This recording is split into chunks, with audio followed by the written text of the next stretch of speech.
Salut tout le monde. Là aujourd'hui je vais faire une vidéo qui s'adresse au gouvernement du Canada en lien avec la situation, la menace de Trump. Ok. Là en ce moment, je veux analyser et un peu montrer pourquoi est-ce que là, selon du moins les informations qu'on a au public, ce que le Canada il fait en ce moment, ça fonctionne pas. Ça ne fonctionnera pas contre un individu comme Trump. Et je voulais amener mon point de vue, mon avis sur cette situation-là en espérant que quelqu'un au gouvernement du Canada voit cette vidéo-là. En premier, là, ce qui se passe, là, c'est que Trump, il veut que le Canada devienne le 51e État des États-Unis.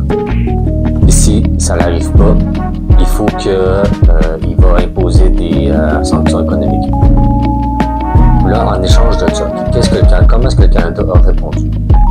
En premier, la première chose à dire, ce qui est important, c'est que là, en ce moment, le Canada est dans une position de faiblesse. Vous avez Trump, ok, Trump est là, les États-Unis, Trump sont là, le Canada est ici. Parce que notre PM a démissionné et notre politique est faible actuellement. Donc ça va être à prendre en compte un peu plus tard. La première option qui se passe, c'est que là, le Canada a essayé de négocier, ok, avec Trump. Ça, c'est une tactique d'eau.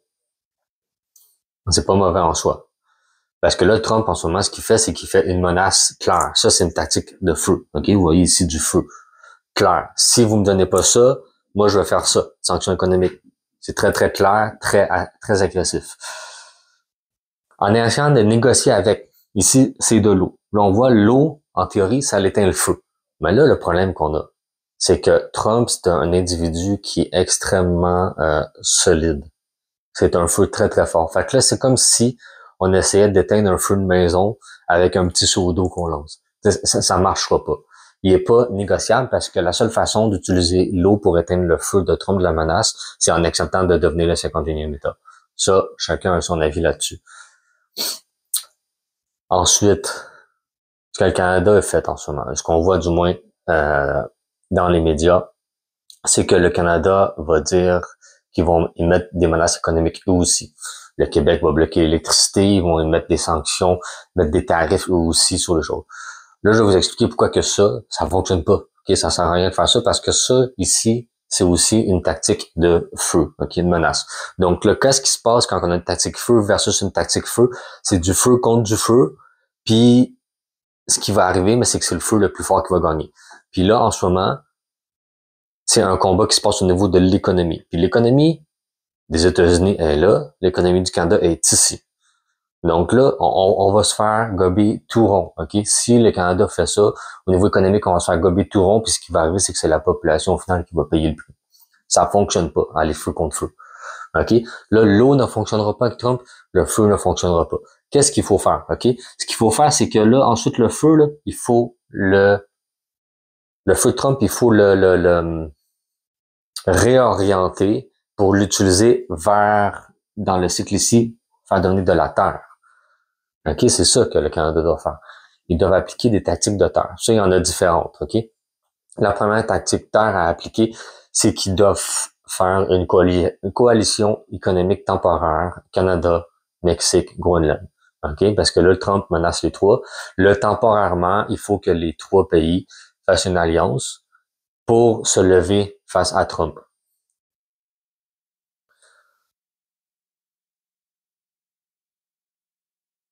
Je vais revenir pour vous expliquer c'est quoi une tactique terre, là. Okay, ceux qui me connaissent pas, qui suivent pas mes vidéos, j'y pense, là. Une tactique terre, c'est la stabilité puis c'est la force interne. Fait que ça veut dire que ce qui va aider à contrer Trump, là, c'est qu'il faut que le Canada reconstruise une force interne, une économie indépendante de celle des États-Unis. C'est ça qui va se passer. Puis ça va être une stratégie qui va être un peu plus sur le moyen terme. Puis pour arriver à ça, comme je disais, il faut créer une alliance temporaire entre les trois pays en cause dans la situation. Ensuite, il faut créer des nouveaux partenariats économiques avec l'Europe. Un partenariat économique avec le Mexique aussi, des choses qui passent par l'eau, puis qu'on passe pas dans le territoire américain, ni autant aérien qu'au niveau de l'eau, qu'on peut transiger. Puis l'objectif de ces deux points-là, c'est de démontrer aux États-Unis que le Canada est capable d'être autonome, n'a pas besoin de l'économie des États-Unis pour être autosuffisant. Ensuite, un troisième point, il faut montrer une solidité. En ce moment, là, la démission de Trudeau est très, très dommageable dans cette situation-là. Puis c'est exactement à cause de ça que Trump fait ces menaces-là. Il sait qu'on est dans une position de faiblesse. Et en négociation, quand on a une position de faiblesse versus l'autre individu, on peut pas appliquer des tactiques offensives ou agressives. Là, ce qu'il faut faire, il y a au niveau du pays, mais il y a aussi au niveau de l'individu, parce que Trump, c'est un individu très charismatique, très puissant, très ancré, très solide. Il faut que le Canada se dépêche de mettre un PM en poste qui a le caractère puis la force individuelle de contrer Trump en one-on-one. Quand que Trump et cet individu-là, comme mettons exemple le chef des conservateurs Pierre Poilievre, lui, il a la force, il a le charisme pour être debout devant Trump puis pas se laisser écraser. Trudeau, il se fait écraser bien raide par un individu comme Trump. Il peut pas rien faire en négociation one-on-one parce que oui, on parle de pays, mais au final, c'est deux individus qui sont assis dans un bureau puis qui parlent ensemble. C'est comme ça que ça fonctionne. Et c'est le plus fort qui va gagner. Fait que là, en troisième point, il faut mettre quelqu'un qui va être capable, en one-on-one, d'avoir autant de force que Trump. Ensuite, il y a des stratégies qu'on peut parler que le Canada pourrait faire ou la coalition économique entre les trois pays, le Canada, Mexique, Groenland, fasse appel à l'ONU pour avoir des arbitres internationaux pour régler cette situation-là. Ça, c'est une autre manière, un autre point qui pourrait être appliqué. Et ensuite, une méthode qui est terre, mais qui est quand même un peu plus comme offensive entre terre et feu. Une tactique, mais ça va être d'imposer des tarifs, mais à des secteurs des États-Unis qui vont être qui n'ont pas le choix de se provisionner au Canada. Il faut des entreprises qui s'approvisionnent au Canada parce qu'aux États-Unis, ils n'ont pas ce qu'ils ont besoin. Là, il faut imposer des tarifs à ces entreprises-là. Spécifiquement, ces domaines, mettons, agroalimentaire, technologique, énergie. Dans ces domaines-là spécifiquement parce que puis après ça, faire un marketing puis une communication que vous avez ça pour mobiliser ces entreprises-là aux États-Unis, puis que c'est tous ces groupes-là d'individus, d'entreprises, eux-mêmes aillent voir leur propre gouvernement puis parlent puis essayer de mettre de la pression à Trump aux États-Unis pour enlever ces tarifs-là douaniers pour que le Canada enlève à son tour. Il y a ça. Ensuite, une autre stratégie qu'il pourrait adopter, c'est que le Canada donne des subventions, des avantages fiscaux aux entreprises américaines qui opèrent au Canada. Et comme ça, en faisant ça ici, il y a un avantage fiscaux en échange du fait que ces entreprises-là parlent au nom du Canada à leur gouvernement. Donc ça, c'est d'aller à l'interne des États-Unis, aller chercher des entreprises aux États-Unis, des entreprises américaines aux États-Unis et des entreprises américaines au Canada pour les regrouper et que eux fassent une pression à leur propre gouvernement pour enlever les tarifs.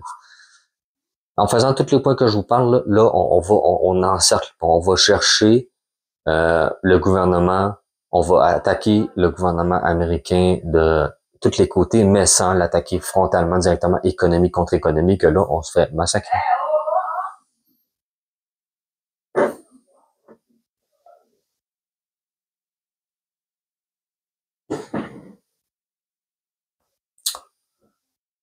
Donc, je vous remercie de m'avoir écouté. Je vous invite à commenter, à me dire votre avis aussi. Tu sais, moi, j'ai dit mon avis, puis qu'est-ce que je ferais en espérant que le gouvernement voit cette vidéo-là. Dites-moi vos avis, dites-moi ce que vous pensez sur la situation. Et on s'en parle.